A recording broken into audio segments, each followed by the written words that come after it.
alaikum wa rahmatullahi wa barakatuh. Once again, Saraga Jan is present in your service. یو بیا سره جان ستاسو په خدمت کې حاضر دی.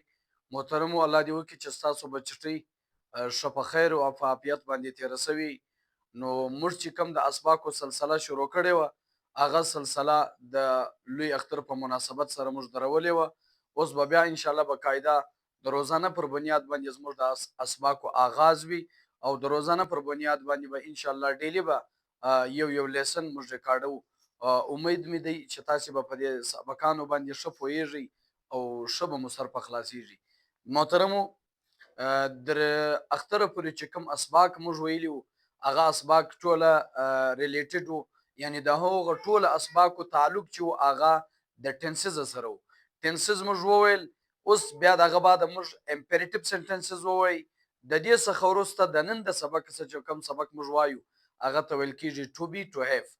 نو که ستاسې یاد وي د ټینسز د شروع څخه در مخه موږ یو خبره کړې وه. موږ ویل وي نیډ 3 kinds of sentences. موږ ته اکثره د درو قسمو جملو ضرورت چې دی هغه پیښیږي. یوه جمله موږ ویل هغه جمله چې په هغه کې اکشن ورب استعمال سوی او هغه جمله کې کار عمل حرکت سوی، هغه ته موږ ویل کېږي ټینسز. نو 12 ټینسز ټوله چې دی هغه موږ وویل. دوم هغه جمله چې په هغه کې اکشن ورب خو نه استعمال سوی، البته په هغه کې د کنډیشن خبرې یا د اگزیسټنس خبرې یعنی د حالت خبرې یا د موجودګۍ خبرې، هغه ته ویل کېږي ټو بي. نو نن موږ ټو بي چې د هغه وایو، نو په اسان الفاظو کې ودې ته جمله اسمیه چې د هغه ویل کېږي. راځو د بورډو طرف ته.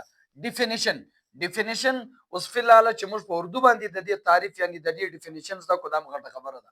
تعریف دا دی वो जुमला जिसमें action verb इस्तेमाल न हुआ हो، अगर जुमला چې په هغه کې एक्शन वर्ब नहीं इस्तेमाल شوی और वो जुमला हालत या मौजूदगी दिखाते हो، هغه جمله حالت یا موجودګي راشي، هغه ته ټو بي ویل کیږي.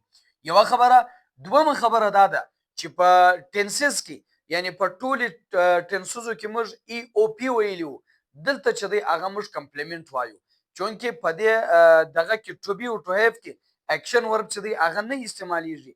لہذا دلته د کنډیشن خبره ده یا د اگزیسټنس خبره ده یا دغه رقم مخته بیا چې دی هغه په ټو بي کې بیا نورې دوې خبرې دي.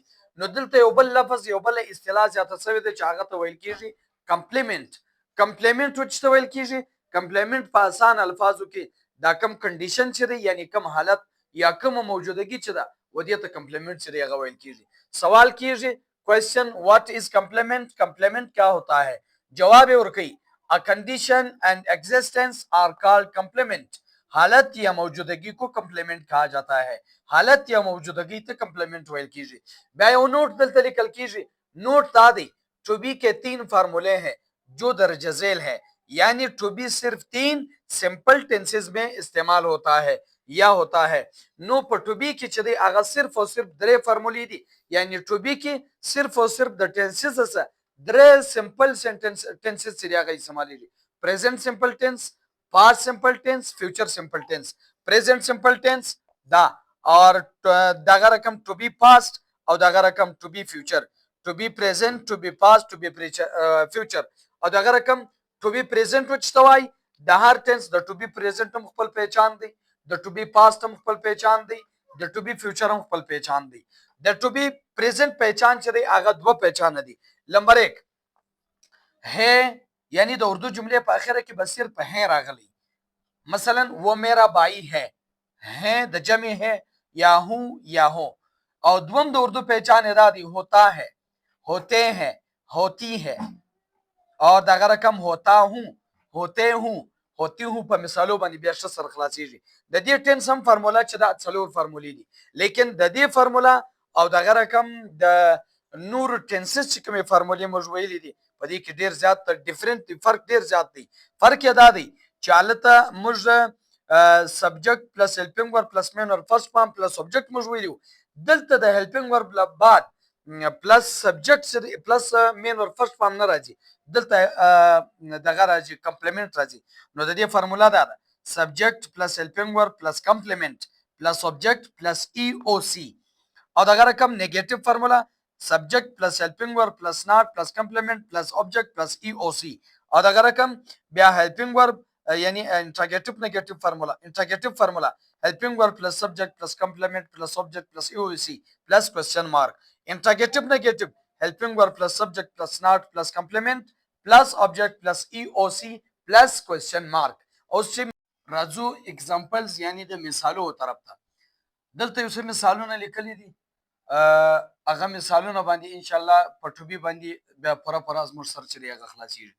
اول مثال دلته دا دی वो अंग्रेजी में अच्छा है. اوس ګوره دا د اردو جمله ده لیکن په دې جملې کې مین ورب چې دی هغه نه دی راغلی، نه د مین ورب فرست پام ستا، نه سیکنډ پام ستا، نه تھرد پام ستا، نه فورث پام ستا. نو چې مین ورب نه یې راغلی که چیرې هلته د حالت خبره وه یا د موجودګۍ خبره وه هغه جمله به بیا موږ په ټوبي کې چې دی هغه حل کوو. تو هیف چې ته وایي هغه پر خپل ځای باندې روان دی. نو دی وایي वो अंग्रेजी में अच्छा है. he is good at English. वो अंग्रेजी में अच्छा है. तुम मेहनती तालिब इल्म नहीं हो. You are not hard worker student. You are not hard worker student. आप या तुम मेहनती तालिब इल्म नहीं हो. اصل کې د دې ټینس چې کوم هیلپینګ ورب دی هغه موږ is am are چې دی هغه موږ ویلې دي. اوس د هی او د شی او د ایټ سره از راځي او د آی سره ام راځي یعنی am او د وی یو د سره چې دی هغه آر راځي. نو درې مثال کیا وہ سست لوگ ہے. اوس دا جمله چې دا سنټنس دا انټرګیټیو سنټنس دی. are they lazy guys. are they lazy guys. موږ د دې سره آر چې دی هغه راځي دا آر هیلپینګ ورب دی، دلته بیا دا آر هیلپینګ ورب دی، دلته از چې دی هغه هیلپینګ ورب دی. نو دی وای کیا وہ سست لوگ ہے. آر دے لیزی گائز. بیا کیا میں خانہ بدوش نہیں ہوں. آیا زه خانہ بدوش نه یم. د دې مثال ام آی ام بیا چې دی هغه هیلپینګ ورب دی د آی سره ام چې دی هغه راځي. ام آی ناٹ انومید. ام آی ناٹ انومید. کیا میں خانہ بدوش نہیں ہوں. بیا we are here in class. हम यहाँ क्लास में होते हैं. ګوره موږ د دې دوه پہچانه دي होता है होते هم دا دی رالی हम यहाँ क्लास में होते हैं. اوس په دې کې دی بدا پزین کې بدا اشکال درسي چې یاره د پریزنٹ سمپل ټینس د اردو پہچان خو होता है होते हूँ لیکن ال تمین ورب بدل تمین ورب چې دی هغه نسته. हम यहाँ क्लास में होते हैं. we are here in class. او بیا اخري مثال क्या वो दुकान में है. انټرګیټیو سنټنس دی. is he is helping verb. is he in shop. क्या वो दुकान में है.